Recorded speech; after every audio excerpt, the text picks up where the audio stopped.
चलिए दोस्तों, आज पुनः इस सीरीज को आगे बढ़ाते हैं और करंट अफेयर्स के इस फास्टेस्ट सीरीज के अंतर्गत आज का पहला क्वेश्चन को देखते हैं।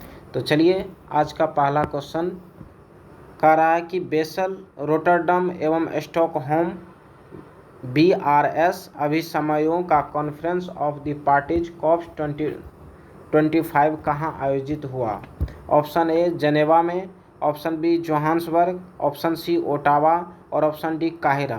दोस्तों, बेसल, रोटरडम एवं स्टॉकहोम अभिसमयों का कॉन्फ्रेंस ऑफ द पार्टीज 2025 जो है जेनेवा में आयोजित हुआ। कहाँ पे? जेनेवा में आयोजित हुआ। और इसका जो थीम था, यानी कि इसका विषय जो था, वह विषय क्या रखा गया था? विषय था मेक विजिबल। क्या था? Make visible invisible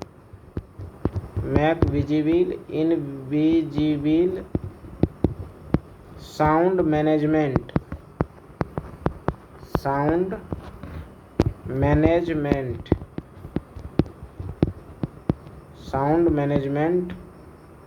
of chemicals and state of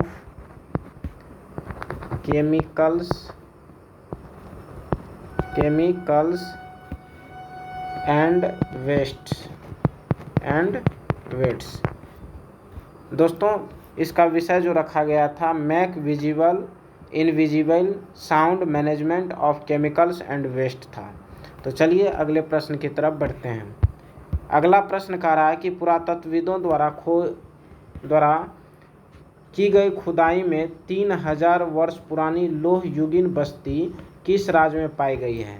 option A Tamil Nadu, option B Karnataka, option C Maharashtra और ऑप्शन डी गुजरात। दोस्तों, हाल ही में जो है पुरातत्वविदों द्वारा की गई खुदाई में 3000 वर्ष पुरानी लोह युगीन बस्ती जो है यह महाराष्ट्र में मिली है। कहाँ पे मिली है? महाराष्ट्र में मिली है। चलिए नेक्स्ट प्रश्न की ओर बढ़ते हैं। अगला प्रश्न कह रहा है कि world audio visual and entertainment समिति अर्थात वेब्स 2025 का आयोजन कहाँ किया गया है या कहाँ आयोजित की गई है। Option A Los Angeles, option B London, option C Mumbai और ऑप्शन डी पणजी। दोस्तों, इसका सही आंसर है ऑप्शन सी मुंबई में हाल ही में वेब्स 2025 का आयोजन किया गया है। चलिए आगे की ओर बढ़ते हैं। अगला प्रश्न जो है कुछ ऑपरेशन और उस ऑपरेशन से संबंधित देश को दर्शाया गया है और इसको मैच करना है। कहता है सूची 1 को सूची 2 से मिलाएं। ऑपरेशन ब्रह्मा, ऑपरेशन सद्भाव, ऑपरेशन अजय और ऑपरेशन मैत्री से संबंधित पहली सूची दी गई है। और कहता है इस सूची में जो दिया गया ऑपरेशन का नाम है वह किस देश से संबंधित था। तो दोस्तों, हमने पिछले ही वीडियो में बनाया था कि ऑपरेशन ब्रह्मा हाल ही में जो है म्यांमार में आए भूकंप से लोगों को वहाँ जो है राहत सामग्री पहुँचाने के लिए चलाई गई थी भारत सरकार द्वारा। तो ऑपरेशन ब्रह्मा का संबंध किससे हो जाएगा? म्यांमार और थाईलैंड से हो जाएगा, अर्थात ए का जो है वह 3 हो जाएगा। तो देखिए ऑप्शन के अनुसार यदि देखते हैं तो प्रत्येक ऑप्शन में 3 है, जबकि ऑपरेशन सद्भाव जो कि पिछले साल चलाया गया था, यह कहाँ चलाया गया था? तो ये चलाया गया था आपको ये वियतनाम और लाओस में। ऑपरेशन सद्भाव कहाँ चलाया गया था? वियतनाम और लाओस में चलाया गया था। वहीं यदि ऑपरेशन विजय की बात करें, ऑपरेशन अजय की बात करें तो ये जो है इजराइल और फिलिस्तीन से भारतीयों की वापसी के लिए चलाया गया था। और ऑपरेशन मैत्री जो है नेपाल में चलाई गई थी। तो दोस्तों, इस तरह से इसका सही आंसर हो जाएगा 3, 1, 2, 4 अर्थात ऑप्शन ए। यानी कि ऑपरेशन ब्रह्मा कहाँ चलाई गई? ऑपरेशन ब्रह्मा जो है म्यांमार और थाईलैंड में चलाया गया।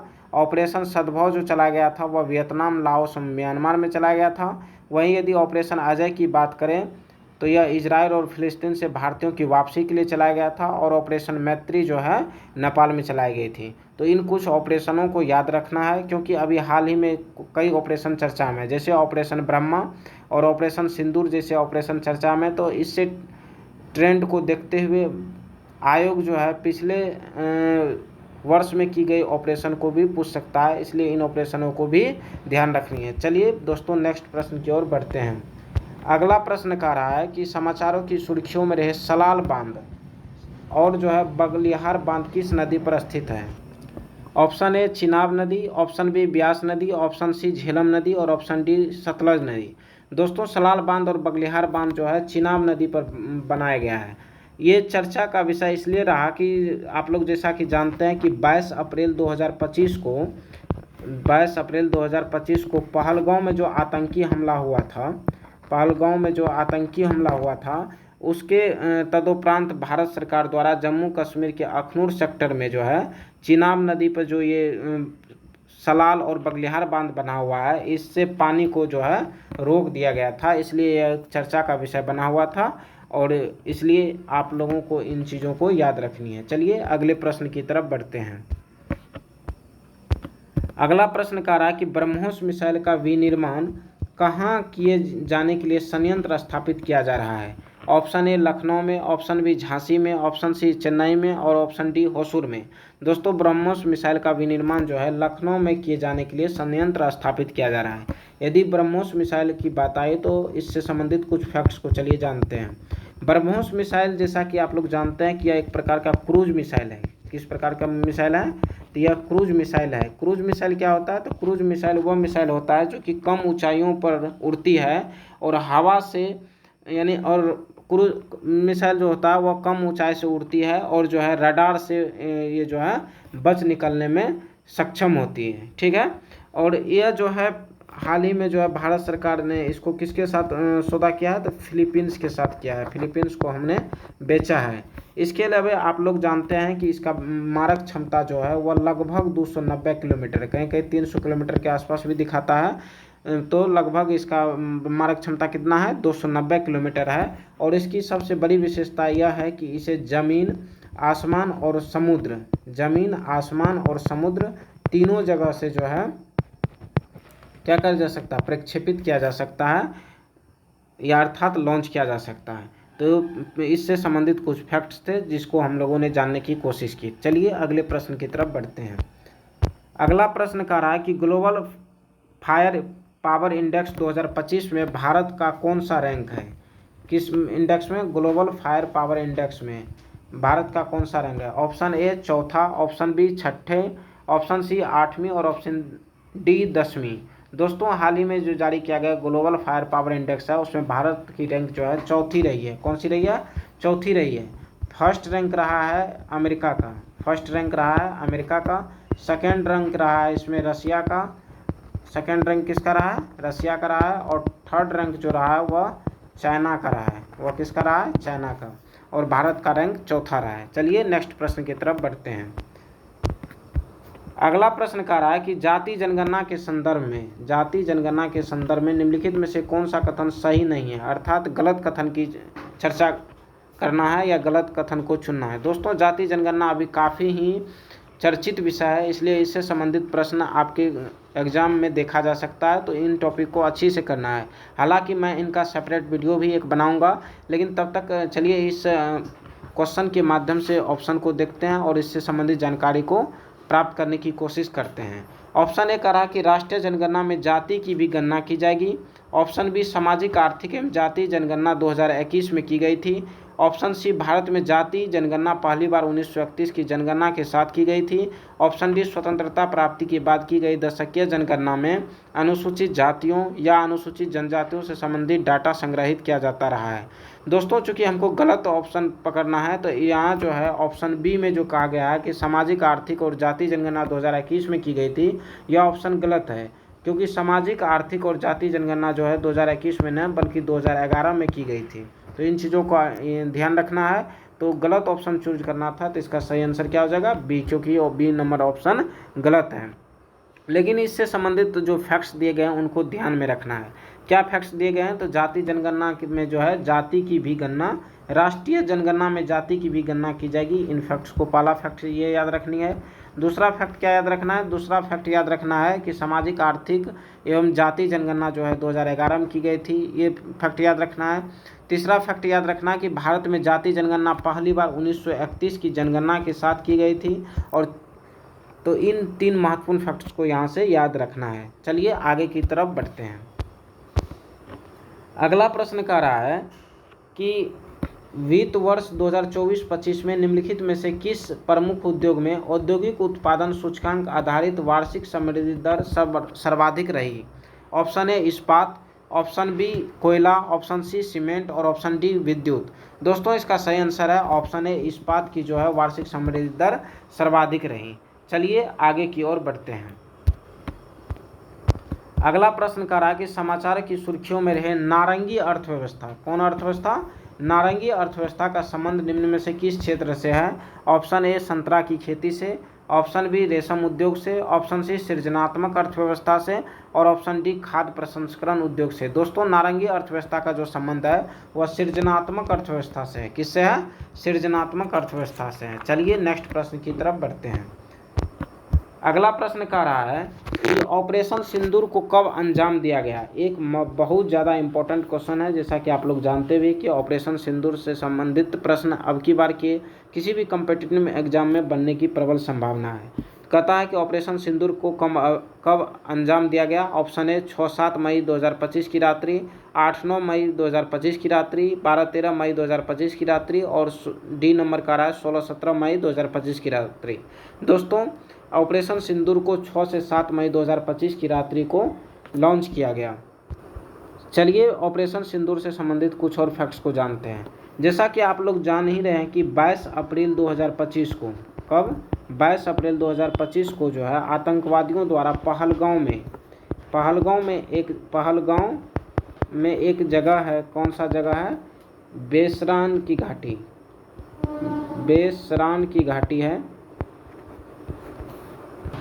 दोस्तों पहलगांव में एक पर्यटन स्थल था जिसका नाम था बेसारन पर्यटन स्थल, जहां पर जो है आतंकवादियों ने हमला किया और 26 निहतों की जान ले ली, जिसके तदुपरांत भारत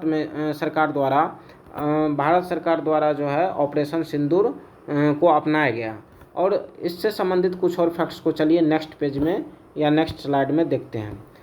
ऑपरेशन सिंदूर जो है सबसे पहले ये जो तीनों सेनाओं अर्थात जल, थल और नौ, तीनों सेनाओं का जो है ये संयुक्त अभ्यास था, संयुक्त ऑपरेशन था। क्या था? संयुक्त ऑपरेशन था। उसके बाद जिसके तहत जो है 9 आतंकी ठिकानों को ढेर किया गया। कितने आतंकी ठिकानों को? 9 आतंकी ठिकानों को ढेर किया गया। और इस 9 आतंकी ठिकाने में 5 ठिकाने जो थे वह पीओके क्षेत्र का था। कितना? पीओके क्षेत्र का था 5 प्लस 4 क्षेत्र जो थे वह पाकिस्तान के सीमा के अंदर थे, यानी कि पाक के सीमा के अंदर का ये 4 क्षेत्र था। तो ये 9 आतंकी ठिकानों को जो है ढेर किया गया। इससे संबंधित कुछ और फैक्ट्स को जानते हैं। चलिए इसमें जो है जब ऑपरेशन सिंदूर करने की बात आई तो और जो है पहलगांव आतंकी हमला हुआ तो भारत सरकार द्वारा कई निर्णय लिए गए। उन निर्णयों में जो है प्रमुख जो है पहला निर्णय यह था कि सिंधु जल समझौता को जो है रद्द कर दिया गया, स्थगित कर दिया गया। सिंधु जल संधि को जो है स्थगित कर दिया गया। दूसरा था अटारी बाघा सीमा चौकी बंद कर दी गई।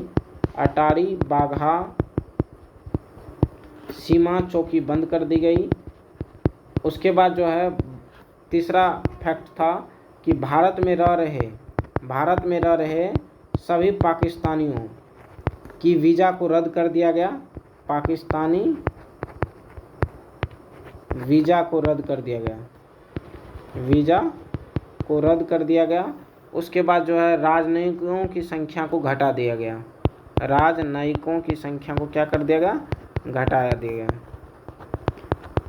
संख्या को घटा दिया गया। तो ये कुछ महत्वपूर्ण फैक्ट्स थे। इसके अलावे एक और महत्वपूर्ण फैक्ट है कि जब ये ऑपरेशन हो गया तो बाद में सेना द्वारा जो है, किसके द्वारा? सेना द्वारा, बाद में सेना द्वारा क्या किया गया? तो योजना प्रशिक्षण व क्रियान्वयन शीर्षक से जो है वीडियो शीर्षक से क्या किया गया? वीडियो जारी कर कहा गया कि ऑपरेशन से न्याय हुआ है। तो इन शीर्षक को आप लोगों को याद रखना है कि शीर्षक का क्या नाम था? योजना प्रशिक्षण व क्रियान्वयन शीर्षक नाम था। ठीक है। और इससे कहा गया कि ऑपरेशन से न्याय हुआ। तो ये महत्वपूर्ण जो है ऑपरेशन को हम लोगों ने पूरा डिटेल देखा। चलिए नेक्स्ट प्रश्न की ओर बढ़ते हैं।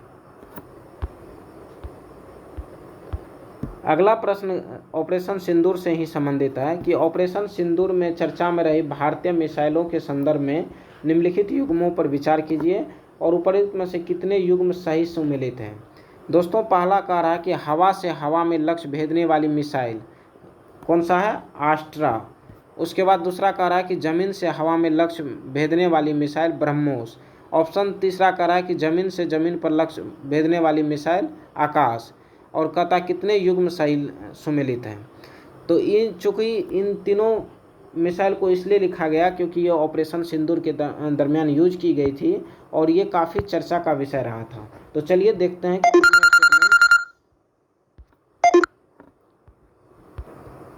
चलिए दोस्तों देखते हैं इन एक एक मिसाइल को। आस्ट्रा की यदि बात करें तो ये जो है आस्ट्रा की यदि बात करें तो यह हवा से हवा में लक्ष्य भेदने वाली मिसाइल है, यानी कि ऑप्शन नंबर ए सही है। जबकि अभी हमने आपको तुरंत बताया कि ब्रह्मोस जो है ज़मीन से हवा में लक्ष्य भेदने वाली मिसाइल नहीं है, बल्कि यह जो है जल थल और वायु कहीं अर्थात जो है पृथ्वी आसमान और जो है समुद्र कहीं से भी यह जो है लॉन्च किया जा सकता है। तो इस तरह से ऑप्शन 2 गलत हो जाता है। वहीं तीसरा ऑप्शन में कह रहा है आकाश जमीन से जमीन पर लक्ष्य भेदने वाली मिसाइल है। नहीं दोस्तों, आकाश जो है जमीन से जमीन नहीं बल्कि जमीन से आसमान, जमीन से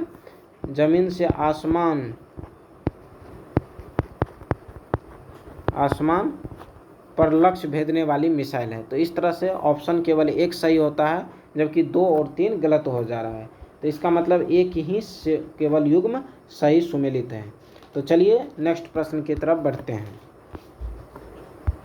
अगला प्रश्न कह रहा है कि दिसंबर 2024 की स्थिति के अनुसार भुगतान संतुलन के आधार पर भारत के विदेशी विनिमय रिजर्व के कितने महीनों का आयात बिल चुका पाने की स्थिति में थे। ऑप्शन ए 10.5 माह, ऑप्शन बी 11.8 माह, ऑप्शन सी 11 माह और ऑप्शन डी 10.8 माह। दोस्तों इसका सही आंसर है ऑप्शन ए अर्थात 10.5 माह। 10.5 माह जो है दिसंबर 2024 की स्थिति के अनुसार भुगतान संतुलन के आधार पर भारत के विदेशी विनिमय रिजर्व था। कितने माह? 10.5 माह। चलिए अगले प्रश्न की तरफ बढ़ते हैं।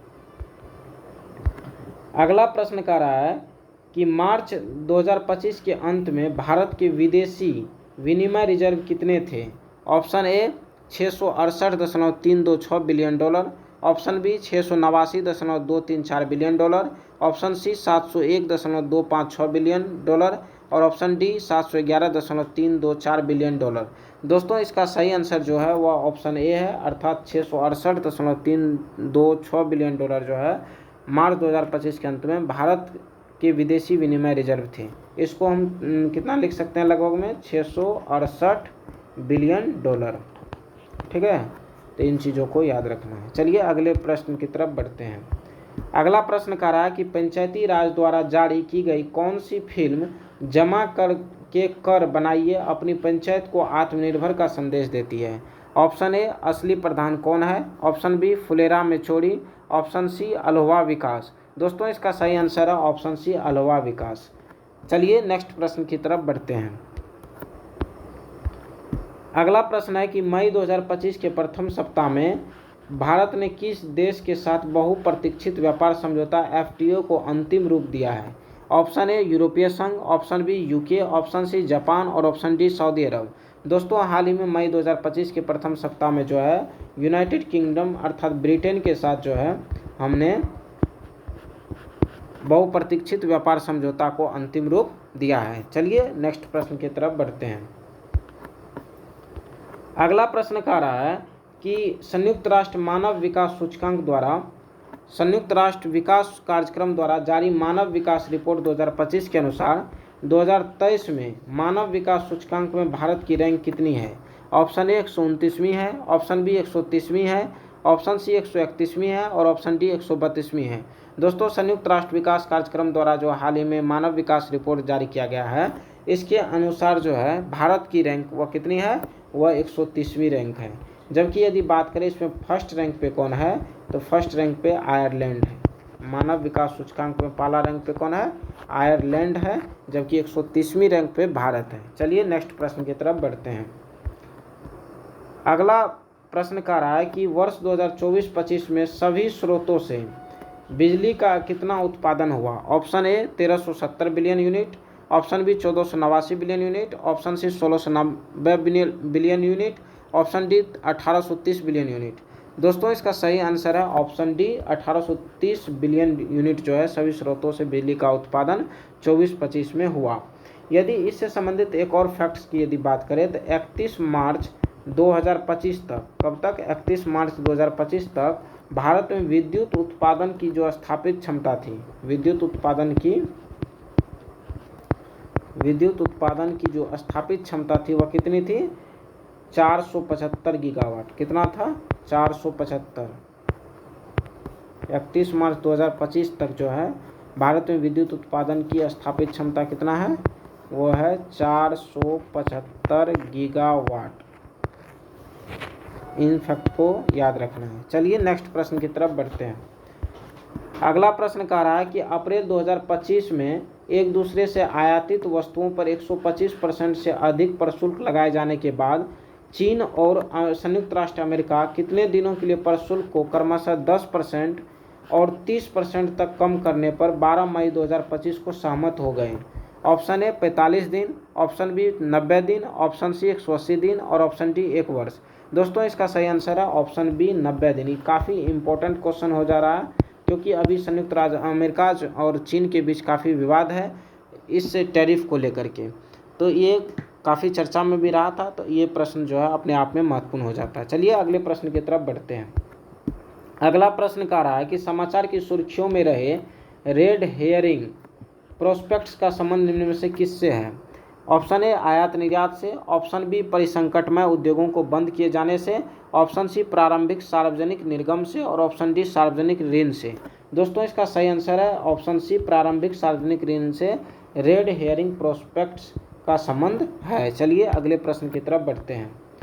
अगला प्रश्न कह रहा है कि 2 मई 2025 की स्थिति के अनुसार भारतीय रिजर्व बैंक में मौद्रिक नीति विभाग पोर्टफोलियो किस उप गवर्नर को आवंटित किया है? यदि आप लोग को स्पष्ट नहीं दिख रहा हो तो फिर से देख लीजिए कि 2 मई 2025 की स्थिति के अनुसार भारतीय रिजर्व बैंक में मौद्रिक नीति विभाग पोर्टफोलियो किस उप गवर्नर को आवंटित किया गया है? Option A doctor Poonam Gupta को, option B M Rajeshwar Rao को, ऑप्शन सी टीवी रविशंकर को, ऑप्शन डी स्वामीनाथन जानकी रमन को।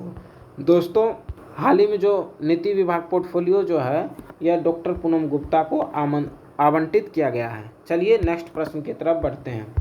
अगला प्रश्न कह रहा है कि पूर्वोत्तर राज्यों में निवेश को बढ़ावा देने के लिए rising north east investor summit का आयोजन किस शहर में 2025 में हुआ? ऑप्शन ए नई दिल्ली में, ऑप्शन बी ईटानगर में, ऑप्शन सी दिसपुर में, ऑप्शन डी कोहिमा में।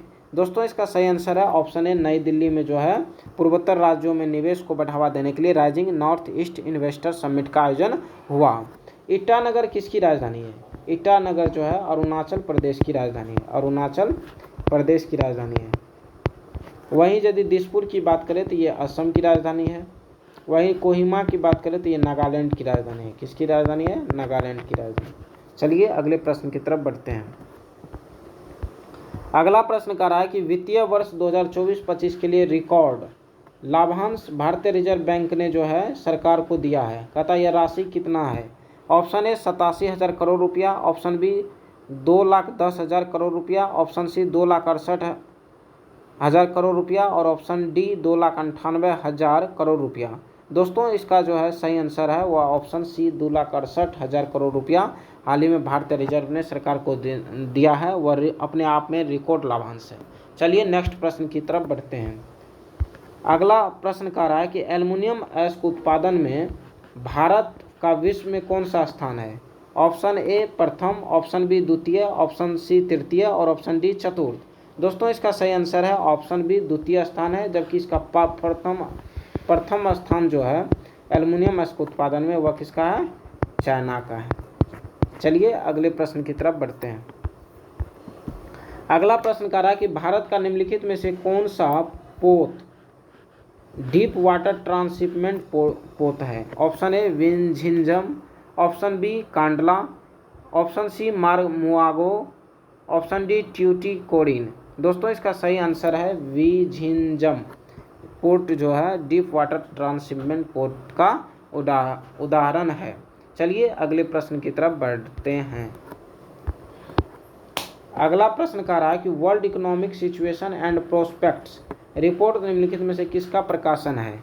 ऑप्शन ए अंतर्राष्ट्रीय मुद्रा कोष का, ऑप्शन बी विश्व बैंक का, ऑप्शन सी विश्व व्यापार संगठन का और ऑप्शन डी संयुक्त राष्ट्र संघ का। दोस्तों इसका सही आंसर है ऑप्शन डी संयुक्त राष्ट्र संघ का जो है world economic situation and prospects report जो है। तो ठीक है, तो आज के इस वीडियो के अंतर्गत इतना ही प्रश्न को कवर करते हैं। फिर मिलेंगे नेक्स्ट वीडियो के साथ, तब तक बहुत बहुत धन्यवाद।